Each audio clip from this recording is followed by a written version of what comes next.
Good morning, hockey fans. This is Stephen Heisler with HeisHockey.com, the Victorious Hockey Company, and the Junior Hockey Discussion Group on Facebook. Today is Monday, April 24th, and you are watching the Junior Hockey Morning Show. We are on the World Sports Broadcasting Network, WSBN.TV, Facebook, Twitter, YouTube, and more. Hopefully in your living room, car, maybe on your iPad or your desktop, however you're listening or watching this morning. We hope that you are enjoying your early Monday. It is actually Sunday. Well, it's actually early Monday morning for us. We're recording this show a few hours early so we can actually sleep. Tommy and I took a quick run down to Fort Myers, Florida to watch part of the Ivy showcase. One of our clients from Seattle was there. Very interesting event. A lot of kids there, a pile of Division I coaches all over the place. Very good experience. Today's report is Monday, so we'll talk about the North American Hockey League playoffs. We're two games into the first round. Once again, the league tossed up a number of complete surprises in the first weekend of the Robertson Cup playoffs. First round action was intense in every division, and that includes several shocking results. Only one of the 8 matchups are tied at 1-1. We'll talk about that and more in a moment here. Dun, dun, dun, dun, dun. Start out with the North American Hockey League Central Division. Austin Bruins and Minot Monotoro's wrapped up their first weekend. Austin leads the series 2-0.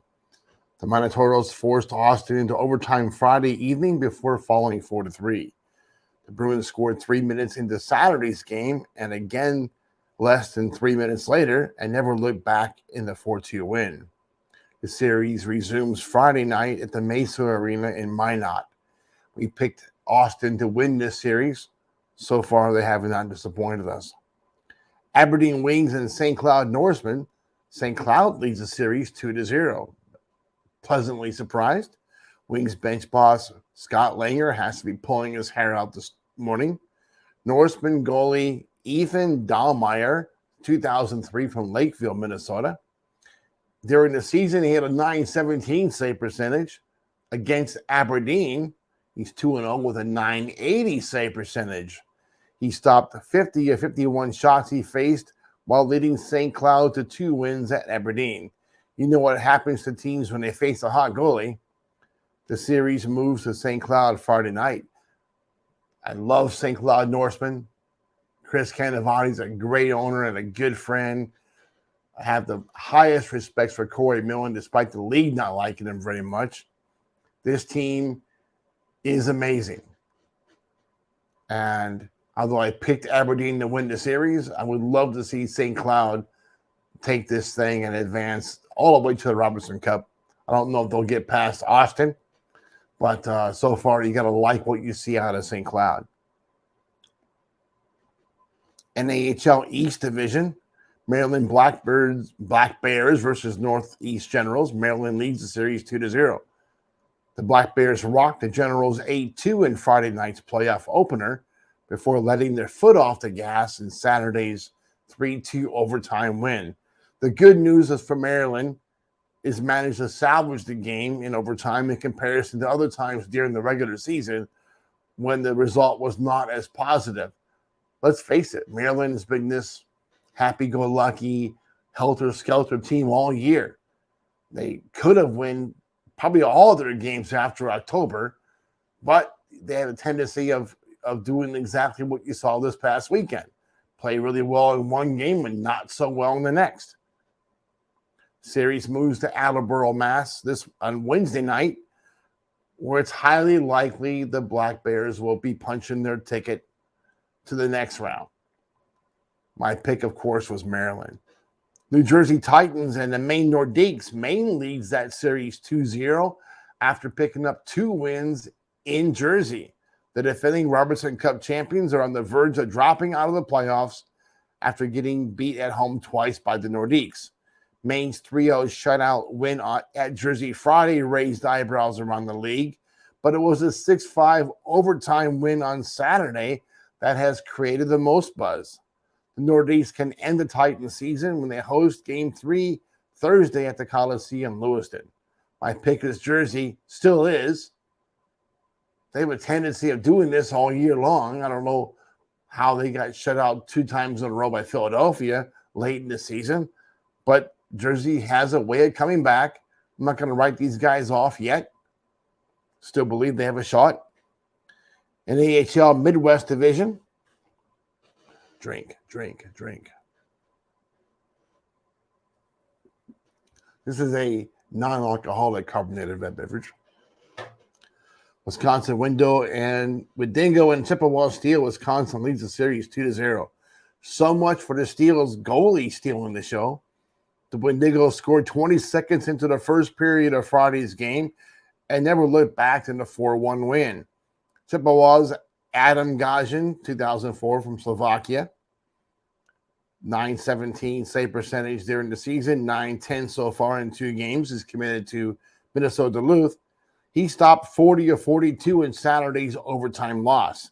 The series moves to Chippewa area ice arena this weekend. I pick is Chippewa. Still, can't waver from that. But if any goalie out there has a shot of really stonewalling a team 3 games in a row, it's this kid. That Gadget is a special kind of goalie. We'll see if he can do something to prevent Chippewa from bowing out early here. Minnesota Wilderness and Kenai River Brown Bears. Minnesota leads the series 2-0. It looked like the Brown Bears were going to give the Wilderness some trouble after scoring the first goal of the series Friday night in Cloquet. But that was a teaser because the Wilderness lit the lamp 25 seconds later, and it was on from there. A second period goal put Minnesota in front for good and eventually took the game 3-1. The Wilderness got goals in both the first and second periods before Kenai made it interesting with a third period goal of their own, and Minnesota won 2-1 in the second night. Both teams will head up to Alaska. This is crazy. Kenai's down 2-0. It probably going to cost both teams roughly $70,000 or so, I would imagine, to get back to Alaska and to do this whole thing all over again for one game.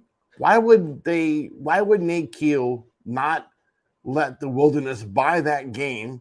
I don't like Dave Boyce either. I get it, Nate, but that's just craziness. Where is the economic advantages of forcing that game to go back to Alaska? Should have played that game today or Sunday in Cloquet and called it a day. If you're down 2-0, there's minimal chance you're going to come back and win this thing. Maybe you're going to, I don't know.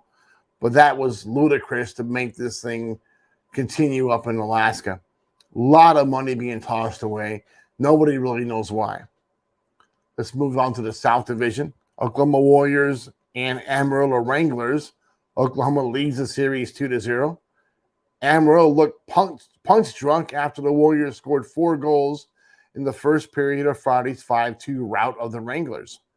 That was essentially the same story Saturday when Oklahoma scored twice in each period of the 6-2 victory. Game 3 is Friday at the Budweiser Event Center or Budweiser Bullpen in Amarillo. Oklahoma's my pick, still is. Amarillo's done. Let's face it, they were done in November. This team started dropping like flies, a little hot later on, late in the season. But look who they were playing against at the end. Corpus Christi like 6 times in a row or 4 times in a row was ludicrous. They got a big head, and they went into Oklahoma overconfident. How does that happen?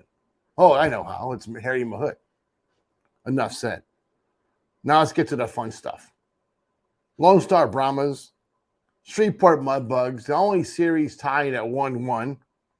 We told you this was going to be a war, and boy, did they prove it was going to be a war. We needed a few seconds short of 134 minutes, 4 overtimes to decide Friday's game winner, Brahmas 2-1. It appeared that both teams were heading into that crazy direction again on Saturday, before Shreveport's Jaden Goldie in 2002 from Bakersfield, California, scored a game winner 4 minutes into the overtime to knock the series at 1-1. Look for record-breaking crowds this weekend when the battle moves to George's Pond at the Hearst Coliseum in Shreveport Friday and Saturday. Again, of the 8 playoff matchups, only the Lone Star Shreveport series is tied at 1. I pick a Shreveport, not because of any other reason, but I actually flipped the coin and said, oh, there you go. It's going to be Shreveport. It's going to be a crazy week for us as we prepare for our long trip to Las Vegas next Monday. We're leaving. So we'll get our show knocked out, much like this one. And we'll be on the road Monday. Tuesday, we should be in Las Vegas, Wednesday morning, I think.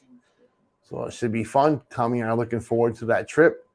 We'll see some folks along the way again. That's what we like to do. And then same trick on the way home. So until tomorrow, we hope that you enjoy your morning coffee and have a